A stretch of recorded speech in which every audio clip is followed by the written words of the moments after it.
श्री शिवाय नमस्तुभम दोस्तों।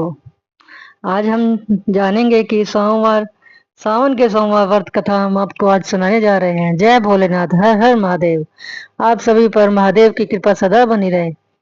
आज दिनांक 29 जुलाई और आज सावन महीने का दूसरा सोमवार व्रत है। आज आप सुनेंगे सोमवार व्रत की पौराणिक कथा। उससे पहले जानिए आज के शुभ मुहूर्त यानी प्रदोष काल का समय।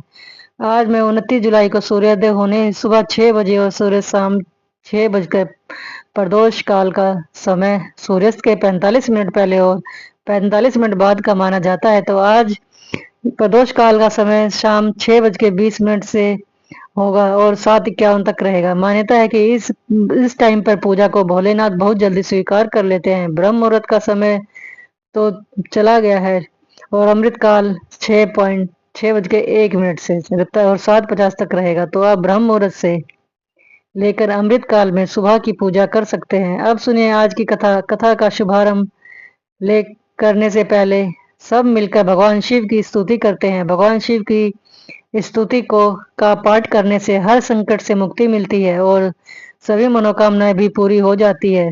स्कंद महापुराण के कुमारी खंड में भगवान शिव की स्तुति का वर्णन किया गया है।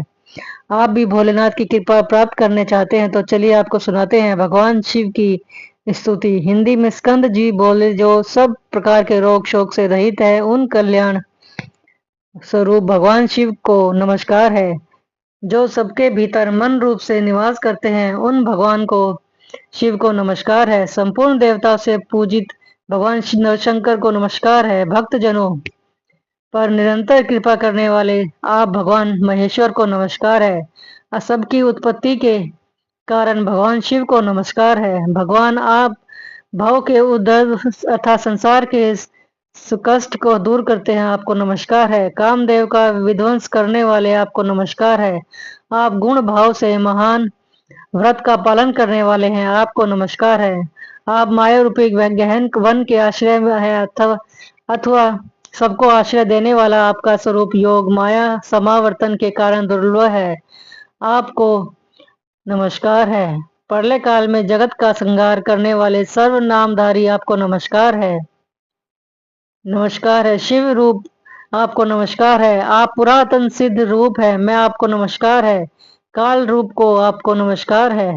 आप सभी की कल्पना अर्थात गणना करने वाले होने के कारण काल का नाम से प्रसिद्ध है, आपको नमस्कार है। आप काल की कला का अतिक्रमण करके उससे बहुत दूर रहते हैं, आपको नमस्कार है। आप स्वाभाविक ऐश्वर्य से संपन्न है, आपको नमस्कार है। आप अप्रेम में है, महिमा वाले वृषभ तथा महासमृद्धि से संपन्न है, आपको नमस्कार है। आप सबको शरण देने वाले हैं, आपको नमस्कार है। आप ही निर्गुण ब्रह्मा है, आपको नमस्कार है। आपके अनुगामी सेवक भयानक रूप गुण संपन्न है, आपको नमस्कार है। नाना भवनों पर अधिकार है वाले आपको नमस्कार है। भक्तों को मनवांछित फल प्रदान करने वाले आपको नमस्कार है। हे भगवान, आप ही कर्मों का फल देने वाले हैं, आपको नमस्कार है। आप ही के कारण धारण करने वाले दाता तथा उत्तम कर्ता आपको सर्वदा नमस्कार है। प्रभु आपके अनंत रूप है, आपका कोप सबके लिए असहाय है, आपको सदैव नमस्कार है। आपके स्वरूप का कोई माप नहीं हो सकता है और आपको नमस्कार है। वृषभेंद्र को अपना वाहन बनाने वाले आप भगवान महेश्वर को नमस्कार है। आप सुप्रसिद्ध महाऔषध रूप है, आपको नमस्कार है। समस्त व्याधियों का विनाश करने वाले आपको नमस्कार है। आप चराचर स्वरूप सबको विचार तत्व निर्णय करता कर शक्ति देने वाले कुमारनाथ के नाम से प्रसिद्ध तथा परम कल्याण स्वरूप है, आपको नमस्कार है। प्रभु आप मेरे स्वामी हैं, संपूर्ण भूतों के ईश्वर और महाईश्वर है। आप इस समस्त भोगों के अधिपति हैं, वाणी बल और बुद्धि के अधिपति भी आप ही हैं। आप ही क्रोध और मोह पर शासन करने वाले हैं, पर और अपर अर्थात कारण और कार्य के स्वामी भी आप ही हैं। सबकी हृदय गुहा में निवास करने वाले परमेश्वर तथा मुक्ति के अधीश्वर भी आप ही हैं, आपको नमस्कार है। भगवान स्कंद के द्वारा इस प्रकार स्तुति किए जाने पर भगवान शिव ने कहा कि जो लोग सायंकाल और प्रातःकाल पूर्ण भक्ति पूर्वक तुम्हारे द्वार पर हुई इस स्तुति से मेरा संतोन करेंगे, उनको जो फल प्राप्त होगा उसका वर्णन सुनाते हैं। सुनो, उन्हें कोई रोग नहीं होगा, दारिद्रता भी नहीं होगी और प्रयोजनों से भी कभी वियोग भी नहीं होगा, और ये वे इस संसार में दुर्लभ भोगों का उपयोग करके मन मेरे परम धाम प्राप्त करेंगे। इस प्रकार श्री स्कंद महापुराण के कुमारिक खंड में शिव स्तुति संपूर्ण हुई। पौराणिक कथा के अनुसार अमरावती नगर में एक धनी व्यापारी रहता था। दूर दूर तक उसका व्यापार फैला हुआ था। नगर में उस व्यापारी का सभी लोग बहुत मान सम्मान करते थे। इतना सब कुछ होने पर वह व्यापारी मन से बहुत दुखी था, क्योंकि उस व्यापारी का कोई पुत्र जो नहीं था। दिन रात उसे बस एक ही चिंता सताती रहती थी कि उसकी मृत्यु के बाद उसके इतने बड़े व्यापार और धन संपत्ति को कौन संभालेगा।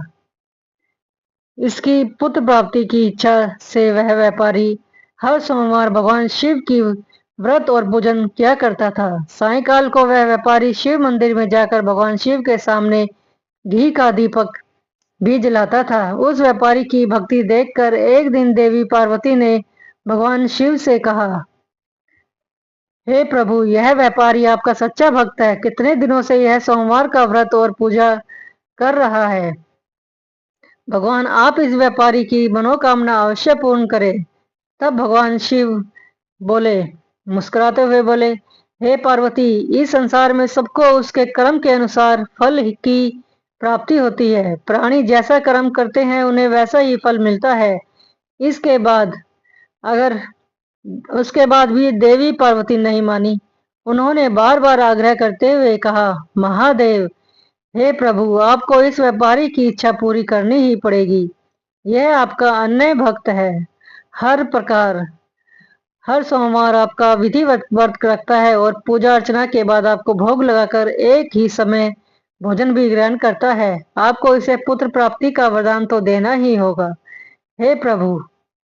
देवी पार्वती का इतना आग्रह देखकर भगवान शिव ने कहा, देवी, तुम्हारे आग्रह पर मैं इस व्यापारी को पुत्र प्राप्ति का वरदान देता हूँ, लेकिन इसका पुत्र 16 वर्ष से अधिक जीवित नहीं रहेगा।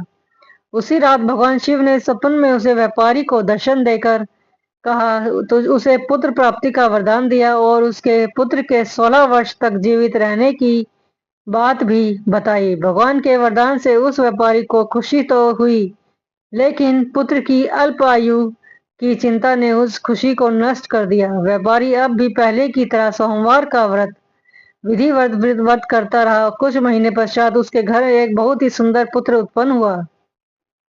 पुत्र जन्म से व्यापारी के घर में खुशियां भर गई। बहुत धूमधाम से पुत्र जन्म का समारोह मनाया गया। व्यापारी को पुत्र जन्म की अधिक खुशी नहीं हुई, क्योंकि उसे पुत्र की अल्प आयु के रहस्य का पता था, लेकिन यह रहस्य घर में किसी और को मालूम नहीं था। विद्वान ब्राह्मणों ने उस पुत्र का नाम अमर रखा। जब अमर 12 वर्ष का हुआ तो शिक्षा के लिए उसे वाराणसी भेजने का निश्चय किया गया। व्यापारी ने अमर के मामा दीपचंद को बुलाया और कहा कि अमर को शिक्षा प्राप्त करने के लिए वाराणसी छोड़कर आओ। अमर जब अपने मामा के साथ शिक्षा प्राप्त करने के लिए चल दिया, तो रास्ते में जहां और अमर और दीपचंद रात्रि विश्राम के लिए ठहरते थे, वहीं यज्ञ करते थे और भोजन भी कराते थे। लंबी यात्रा के बाद अमर और दीपचंद एक नगर में पहुंचे। उस नगर में भोजन भी करा पहुंचे। राजा की कन्या का विवाह की खुशी में पूरे नगर को सजाया गया निश्चित समय पर, और लेकिन वर का पिता अपने बेटे के लिए आंख से काना होने के कारण बहुत चिंतित था। उसे इस बात का भय सता रहा था कि राजा को इस बात का पता चलने पर कहीं वह विवाह से इनकार ना कर दे, इससे उसकी बदनामी होगी। वर के पिता ने अमर को देखा तो उसके मस्तिष्क में एक विचार आया। उसने सोचा, क्यों ना इस लड़की को दूल्हा बनाकर राजकुमारी से विवाह कर दिया जाए। विवाह के बाद इसको धन देकर विदा कर दूंगा और राजकुमारी को अपने नगर में ले जाएंगे। वर के माता पिता ने इस संबंध में अमर और दीपचंद से बात की। दीपचंद ने धन मिलने के लालच में वर के पिता की बात स्वीकार कर ली और अमर को दूल्हे के वस्त्र पहनाकर राजकुमारी चंद्रिका से विवाह करा दिया। राजा ने बहुत सा धन देकर राजकुमारी को विदा किया और अमर जब लौट रहा था तो सच नहीं छिपा सका और उसने राजकुमारी के दुपट्टे पर लिख दिया, राजकुमारी चंद्रिका, तुम्हारा विवाह तो मेरे साथ हुआ है, लेकिन मैं तो वाराणसी शिक्षा प्राप्त करने जा रहा हूँ। अब तुम्हें जिस नव युवक की पत्नी बनना है वह काना है। जब राजकुमारी ने अपने दुपट्टे पर लिखा हुआ पढ़ा तो उसने काने लड़के के साथ जाने से इनकार कर दिया। राजा ने सब बातें जानकर राजकुमारी को महल में रख लिया और उधर अमर अपने मामा दीपचंद के साथ वाराणसी पहुंच गया। अमर ने गुरुकुल में पढ़ना प्रारंभ कर दिया।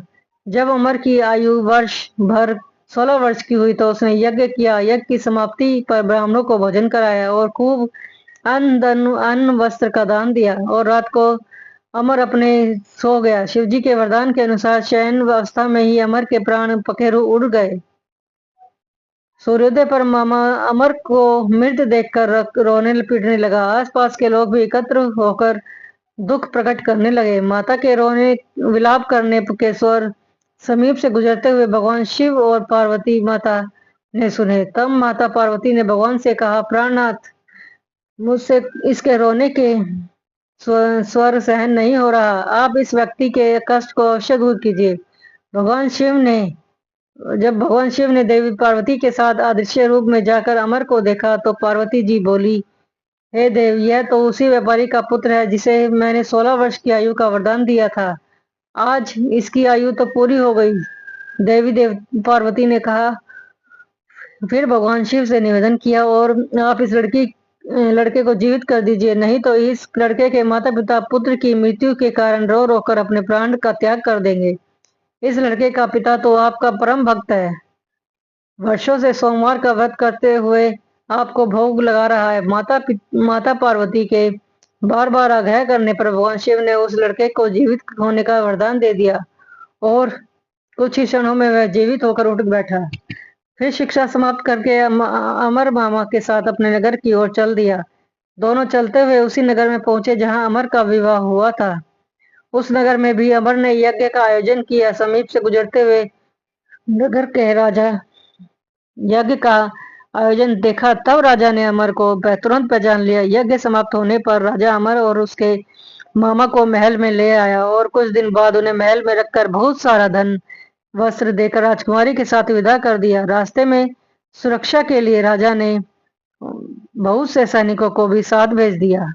दीपचंद ने नगर में पहुंचते ही एक दूत को घर भेजकर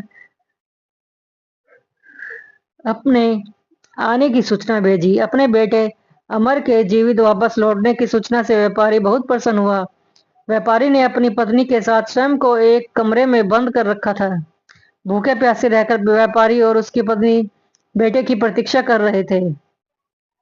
उन्होंने प्रतिज्ञा कर रखी थी कि यदि वे उन्हें एक अपने बेटा नहीं मिला तो वे दोनों अपने प्राण त्याग देंगे। और व्यापारी अपनी पत्नी और मित्रों के साथ नगर के द्वार पर पहुंच गया। अपने बेटे के विवाह का समाचार सुनकर पुत्र वधू और राजकुमारी चंद्रिका को देखकर उसकी खुशी का ठिकाना नहीं रहा। उसी रात भगवान शिव ने व्यापारी के स्वप्न में आकर कहा, श्रेष्ठी, मैंने तेरे सोमवार के व्रत करने का और व्रत कथा सुनने से प्रसन्न होकर तेरे पुत्र को लंबी आयु प्रदान की है। यह सुनकर व्यापारी बहुत प्रसन्न हुआ। सोमवार का व्रत करने से व्यापारी के घर में खुशियां लौट आई।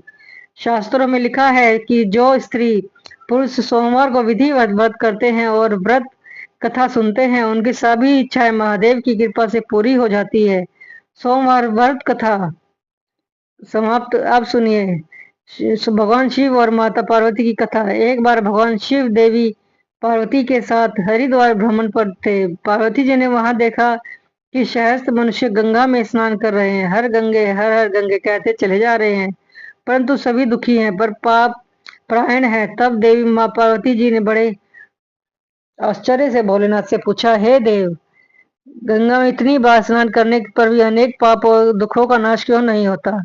अब पवित्र गंगा जी में लोगों के पापों का नाश करने की शक्ति नहीं रही। तब भगवान शिव बोले, देवी पार्वती से कहने लगे, प्रिय, गंगा में आज तो वही शक्ति है, परंतु इन लोगों ने पाप नाशिनी गंगा से मैं स्नान ही नहीं किया है, तब भला इन्हें लाभ कैसे होगा। तो देवी ने यह सुनकर बड़ा आश्चर्य किया और फिर पूछा, प्रभु स्नान कैसे नहीं किया। तो मैं देख रही हूँ कि सभी तो गंगा में स्नान करके आ रहे हैं और अभी तक इसे इनके शरीर पर भी गीले हैं। तब भगवान शिव ने कहा कि हे देवी, यह तो केवल जल में डुबकी लगाकर आ रहे हैं, तुम्हें इसका रहस्य कल समझाऊंगी। अगले दिन बड़े जोर की बरसात होने लगी। सारा कीचड़ से भर गई एक चौड़े रास्ते थे और भगवान शिव ने अपनी माया से एक वृद्ध रूप धारण कर लिया और एक धन विवश की तरह गड्ढे में जाकर ऐसे पड़ गए मानो कोई मनुष्य चलता हुआ गड्ढे में गिर पड़ा हो और निकलने का प्रयास करने पर भी निकल नहीं पा रहा होगा। और भगवान शिव ने देवी पार्वती को गड्ढे से थोड़ी दूर यह समझाकर बिठा दिया कि देखो, आप लोगों को सुनो सुनो कर पुकारती रहना कि मेरे वृद्ध पति अचानक गड्ढे में गिर पड़े हैं, कोई पुण्य आत्मा इन्हें निकाल कर इनके प्राण बचाए और मुझ अबला की सहायता करे। भगवान शिव ने कहा कि देवी, जब कोई जब कोई भी मुझे गड्ढे से निकालने के लिए तैयार हो, तब तुम उनसे बस इतना कह देना कि मेरे लिए सर्वथा निष्पाप है, उन्होंने अपने जीवन में कभी कोई पाप नहीं किया। मैं इन्हें उन्हें वही छुए जो स्वयं निष्पाप हो। अगर आपने अपने जीवन में एक बार भी कोई पाप किया है या छोटे पाप तक नहीं किया हो, तभी मेरे पति को हाथ लगाना है, तो नहीं लगाना, आप भस्म हो जाएंगे। तथास्तु कहकर देवी देव पार्वती की जी गड्ढे के किनारे बैठ गई और फिर आने आने जाने वाले लोगों को भगवान शिव की सिखाई हुई बात कहने लगी। उधर गंगा के में लोगों के समूह आ रहे थे। एक सुंदर युवती को यूं दलदल के पास बैठी देखकर कई लोगों के मन में पाप आ गया। कुछ लोग लज्जा के डर से डरे तो कुछ लोगों को धर्म का भय हो गया।